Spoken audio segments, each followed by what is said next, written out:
हाँ जी, तो मैं आप लोगों को बता रहा था कि ज़रूरी थोड़ी ना कि गुड्स सिर्फ दो ही तरीके से लॉस हो सकते हैं, आग लगेगी या चोरी होगी, और क्या हो सकता है, अर्थक्वेक भी आ सकता है कि नहीं आ सकता है, हाँ, यस साइक्लोन भी आ सर। सकता है। तो भाई जो आया होगा वो लिख देना, goods lost in cyclone, goods lost bye earthquake. Point is आप उसके नाम से ही एक अकाउंट बना दो। क्लियर? ये अकाउंट क्या रिप्रेजेंट कर रहा है? ये अकाउंट रिप्रेजेंट कर रहा है लॉस, लॉस का अकाउंट।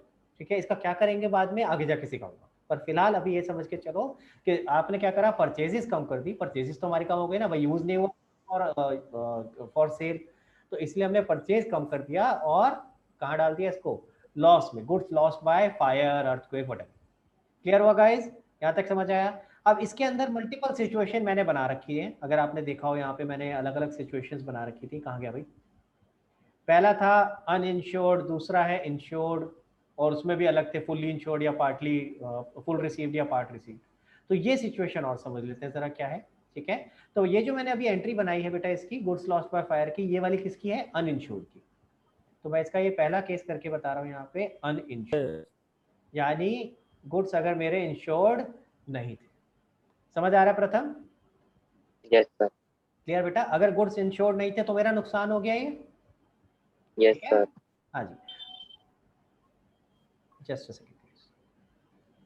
ओके, इसके बाद अपनी एक एंट्री और होती है बेटा, हम ये जो गुड्स लॉस्ट बाय फायर है इसको साल के एंड में प्रॉफिट एंड लॉस अकाउंट में ट्रांसफर कर देते हैं।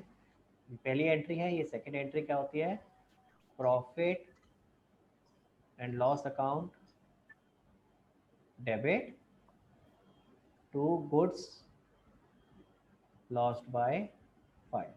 ठीक है, क्लियर? फॉर एग्जाम्पल, एक एग्जाम्पल लेके चलते हैं, मान लेते हैं 1 लाख रुपए के गुड्स लॉस्ट हुए थे।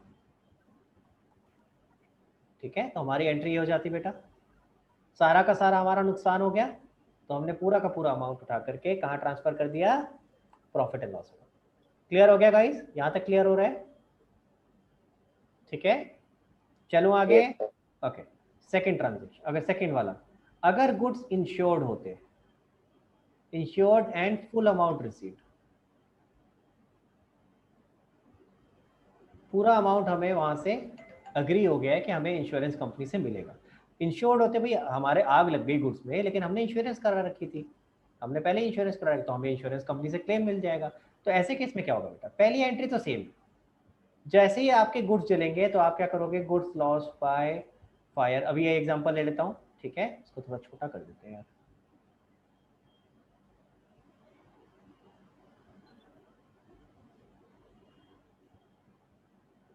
हाँ जी, ठीक है,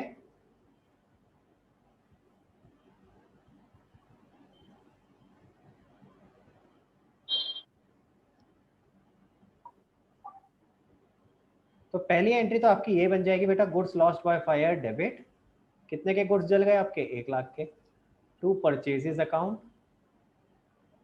1 लाख। पहली एंट्री तो ये, लेकिन क्या सारा का सारा नुकसान हो गया प्रथम? No sir. नहीं, तो आप क्या करोगे, जितना आपका नुकसान हो गया उसे तो आप, यहाँ गुड्स लॉस्ट बाय फायर तो क्रेडिट होगा ही होगा पूरे अमाउंट से, तो क्या आप इस अकाउंट को खत्म कर रहे हो, to goods lost by fire कितना है, 1 लाख। लेकिन 1 लाख में से लेट्स अज्यूम, हाँ इस केस में तो हमने कहा सारा का सारा पैसा एग्री हो गया कि इंश्योरेंस कंपनी से मिलेगा, तो यानी इंश्योरेंस कंपनी अकाउंट डेबिट हो जाएगा। ये एक हमारा एक तरह से एसेट बन गया बेटा, कि हमें फ्यूचर में इंश्योरेंस कंपनी से पैसे मिलेंगे। और मैं यहाँ अमाउंट रिसीव नहीं लिखता, इसको ऐसे कर लेते हैं, फुल क्लेम एक्सेप्टेड, क्योंकि अभी तो क्लेम एक्सेप्ट हुआ है, अमाउंट बाद में मिलेगा। ठीक है, फिर से जरा सिचुएशन समझते हैं बेटा, फिर से सिचुएशन समझते हैं, मैं दोबारा से बता रहा हूँ। हमारे गुड्स आग में जल गए, कितने रुपए के थे, 1 लाख रुपए के। ठीक है, 1 लाख रुपए के गुड्स जल गए, हमने एंट्री करी goods lost by fire to purchase. फिर उसके बाद हमने क्या किया, हमने क्लेम डाला इंश्योरेंस कंपनी के पास। जैसे ही क्लेम एक्सेप्ट हो जाएगा, अभी यानी इंश्योरेंस कंपनी ने ओके बोल दिया कि हाँ जी हम ये पूरा का पूरा लॉस बियर करने को तैयार है, तो जैसे ही वो ओके हो जाएगा तो हम इस गुड्स लॉस बाय फायर को कहाँ ट्रांसफर कर देंगे, इंश्योरेंस कंपनी अकाउंट में। इसलिए एंट्री हो गई, इंश्योरेंस कंपनी डेबिट हो गया, goods loss by fire credit हो गया। समझ आ रहा है? यस। क्या है प्रथम? ओके, यहाँ तो था पूरा का पूरा क्लेम हमारा एक्सेप्ट हो गया। अगर मान लो पूरा क्लेम एक्सेप्ट नहीं होगा, यानी सी सिचुएशन, इंश्योर तो थे गुड्स, ठीक है, बट पार्ट क्लेम एक्सेप्टेड, ठीक है, पार्ट क्लेम एक्सेप्टेड। अगर पार्टली क्लेम एक्सेप्ट हुआ है तो क्या होगा भाई, पहला तो सेम एंट्री होनी है, चाहे गुड्स इंश्योर्ड थे नहीं थे, कुछ भी जो भी सिचुएशन हो। Goods lost by fire, debit 1 lakh, जैसे ही आग लगेगी आप पहली एंट्री तो ये कर दोगे, goods lost by fire to purchase account 1 lakh. Second step में क्या होगा, आप गुड्स लॉस्ट बाय फायर को क्रेडिट करोगे 1 लाख, और जितना इंश्योरेंस कंपनी ने क्लेम एक्सेप्ट किया उतना इंश्योरेंस कंपनी के नाम से डेबिट करोगे, इंश्योरेंस कंपनी डेबिट। और जितना क्लेम एक्सेप्ट नहीं हुआ है, पहले का लेके क्या था, अगर नुकसान हो गया था प्रथम, गुड्स लॉस्ट बाय फायर, कहाँ पे, नीचे goods lost by fire, goods loss by fire को कहाँ लेके गया था, ट्रांसफर कहाँ किया था बेटा, अगर हमारा सारा का सारा profit and loss, profit and loss account में, तो यहाँ दूसरा अकाउंट क्या आ जाएगा, प्रॉफिट एंड लॉस अकाउंट। जितना इंश्योरेंस कंपनी ने एक्सेप्ट कर लिया वो इंश्योरेंस कंपनी के नाम से, और जितना नहीं हुआ प्रॉफिट एंड लॉस अकाउंट के नाम से। तो फॉर एग्जांपल 1 लाख में से अगर उसने 60% क्लेम एक्सेप्ट किया तो 60,000 इंश्योरेंस कंपनी के नाम से आ गया और 40,000 का हमारा नुकसान हो गया, तो उसको हमने ट्रांसफर कर दिया प्रॉफिट एंड लॉस अकाउंट। आई बात समझ में, क्लियर हुआ? यस सर, तो ये 3 सिचुएशन आपकी हो सकती है बेटा गुड्स लॉस्ट बाय फायर में। आप पहले तो फोकस ये करो कि आप देखो ध्यान से, सारे केसेस में परचेजेस क्रेडिट हो रहा है। देखो यहाँ भी परचेज क्रेडिट हो रहा है, यहाँ भी क्रेडिट हो रहा है, यहाँ भी क्रेडिट, यहाँ भी, यहाँ भी, यहाँ भी, और उसके बाद जो आपने गुड्स लॉस्ट बाय फायर का केस किया वहाँ भी। समझ आ रहा है मेरी बात? इन सारी जगहों पे परचेजेस क्रेडिट हो रहा है। तो हम जो बात कर रहे थे कि ये जो 7 एक्सेप्शंस हैं, ये सारे के सारे एक्सेप्शन किसके हैं, जहाँ पे परचेज क्रेडिट होता है। लॉजिक भी मैंने आपको बताया, क्रेडिट क्यों हो रहा है भाई, परचेज अकाउंट में जब हम डेबिट करते थे तो इस ऑब्जेक्टिव से करते थे कि हम ये गुड्स आगे जाके बेच देंगे, लेकिन अगर आपने बेचे नहीं और उनका कुछ और यूज हुआ तो ऐसे केस में आप परचेजेस को क्या कर दोगे, क्रेडिट कर दोगे। क्लियर हुआ प्रथम यहाँ तक? यस सर, ठीक है, वापस आता हूँ लॉस बाय फायर वाले में, एक बार इसको जल्दी से दोबारा दिखा देता हूँ कि यहाँ पे क्या किया हमने।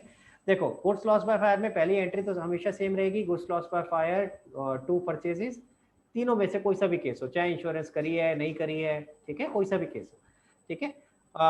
उसके बाद अगर इंश्योरेंस नहीं करी है तो गुड्स लॉस बाय फायर को आप ट्रांसफर कर देते हो प्रॉफिट एंड लॉस अकाउंट में। अगर इंश्योरेंस है तो वो ट्रांसफर हो जाती है इंश्योरेंस कंपनी के अकाउंट में, ठीक है। और अगर इंश्योरेंस है लेकिन पूरा क्लेम एक्सेप्ट नहीं हुआ है तो जितना एक्सेप्ट हुआ है वो इंश्योरेंस कंपनी में और जितना एक्सेप्ट नहीं हुआ है वो profit and loss account. Clear?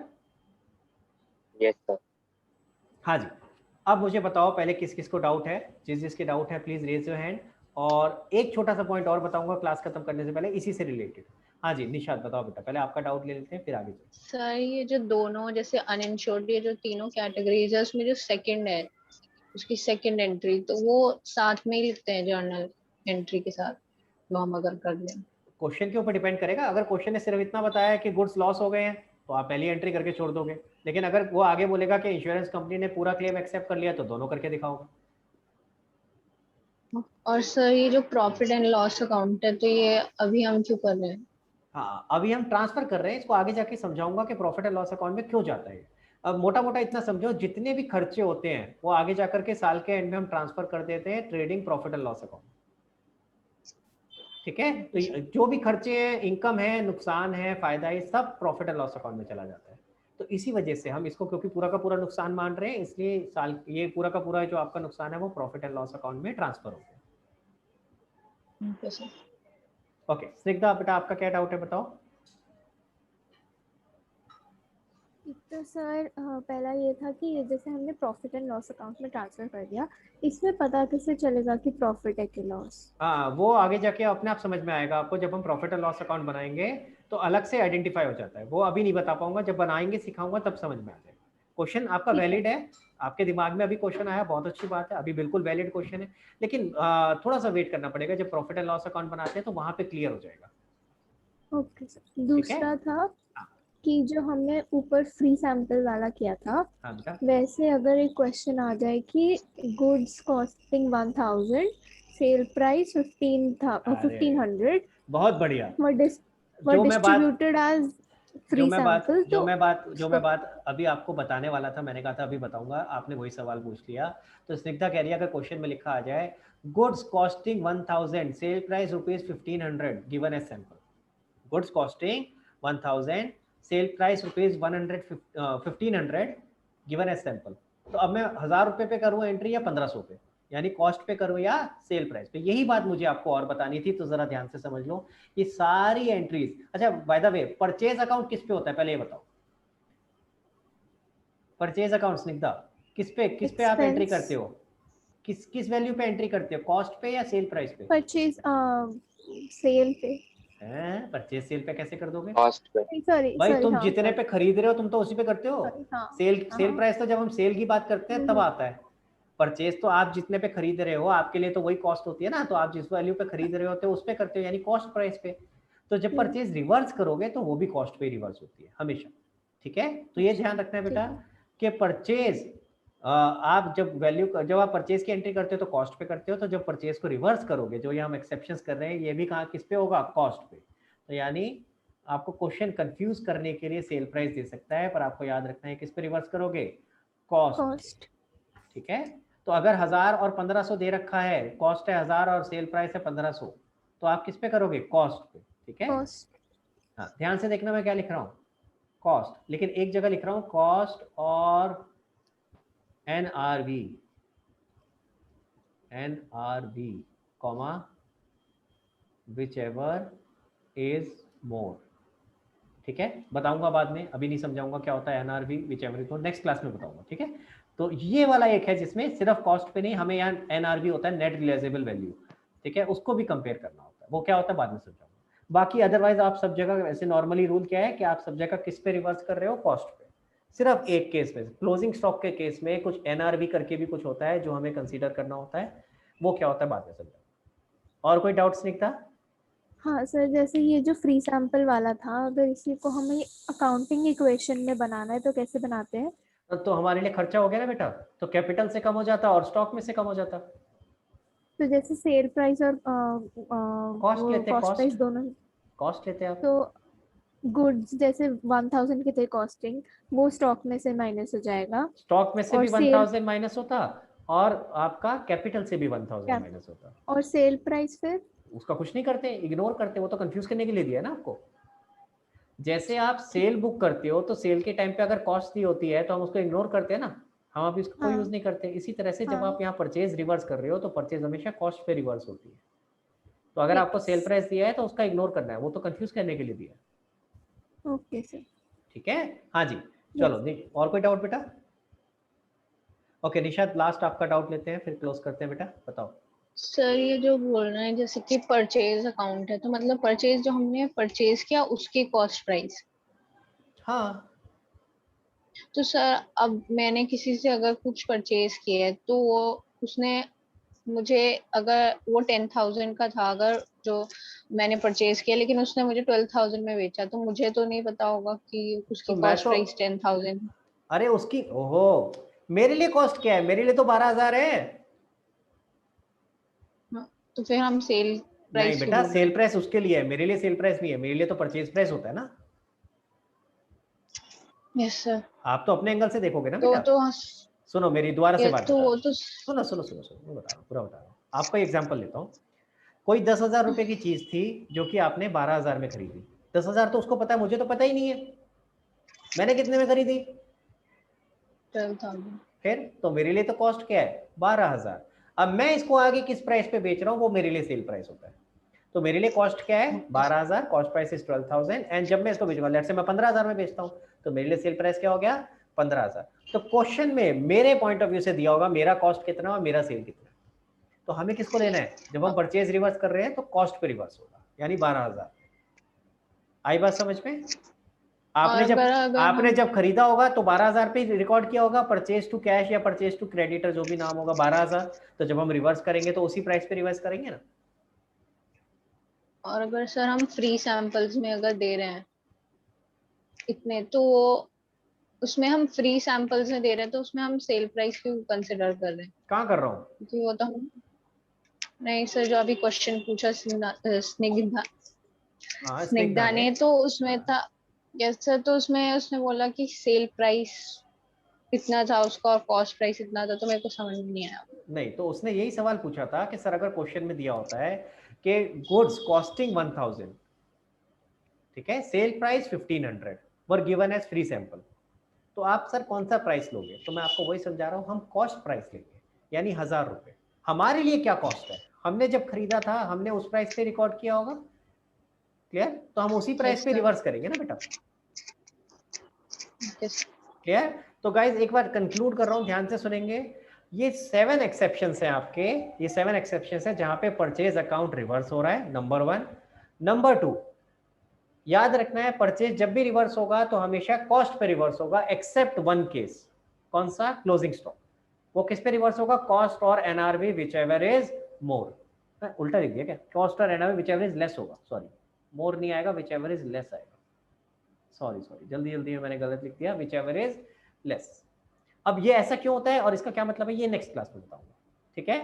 Clear? Isha आपका एक डाउट है, चलो ले लेते हैं, काफी लेट हो गया है पर बताओ, चलो कोई बात। क्या अपना कैमरा ऑन करो पहले तो। स्क्रीनशॉट लेना। हाँ, स्क्रीनशॉट तो मैं दे रहा हूँ अभी बेटा, स्क्रीनशॉट्स तो दे रहा हूँ अभी आपको। एक बार आप इकट्ठा ले लो, वैसे तो बहुत छोटा हो जाएगा, आई एम नॉट श्योर कि नहीं इकट्ठा आएगा नहीं सही। आप एक काम करो, इतना ले लो बेटा, या इतना एक एक करके देता हूँ आपको, इतना ले लो, 3 ट्रांजेक्शन एक बार में ले लो। अभी दिख रहा है क्लियर? Yes sir. हाँ, 3 ट्रांजेक्शन एक साथ ले लो, फिर मैं अगली 3 ट्रांजेक्शन दिखा देता हूँ, ठीक है? चलो नेक्स्ट 3 ट्रांजेक्शंस का ले लो।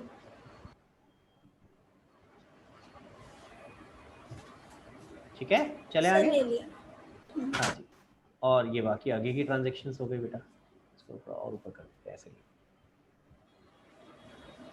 ठीक है?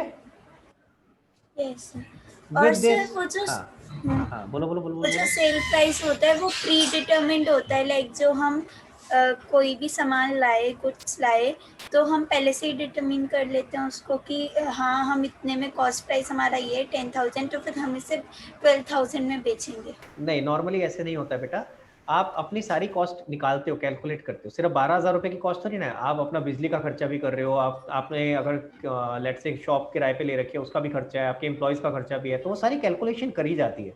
ये आप सारी सीखोगे जब आप कॉस्ट अकाउंटिंग करोगे। याद करो, कॉस्ट अकाउंटिंग में सिखाया था ना, कॉस्ट पर यूनिट निकालना सीखते हैं, है ना? तो वहां उसके हिसाब से फिर कैलकुलेट किया जाता है कि हमारी एक आइटम की कॉस्ट कितनी हुई, और फिर डिसाइड किया जाता है कि हमें सेल प्राइस क्या रखना चाहिए। तो सेल प्राइस ऐसा नहीं होता कि हम माइंड में पहले डिसाइड कर लेते हैं कि हम 15,000 में ही बेचेंगे, ठीक है? हम सारी चीजें कैलकुलेट करके फिर उस हिसाब से डिसाइड करते हैं। Okay sir, thank you. Okay बेटा, चलो तो आज की क्लास बेटा यहीं पे क्लोज करते हैं, नेक्स्ट क्लास में बाकी आगे की चीजें डिस्कस करेंगे, ठीक है? आपका होमवर्क मैं और कुछ नहीं दे रहा हूँ, आपने जो होमवर्क किया था उसी को शॉर्टकट के तरीके से करके देखना, ठीक है? क्लियर है बेटा? जो होमवर्क मैंने दिया था, जो आपने लॉन्ग कट से किया था, अब उसी को शॉर्टकट से करके देखना, क्या आप कर पा रहे हो या नहीं कर पा रहे, कहाँ अटके, कौन सी चीज गलत हुई वो मुझे बताना, ठीक है? चलो क्लोज करते बेटा आज की क्लास यहीं पे। Thank you so much guys, bye bye bye everyone.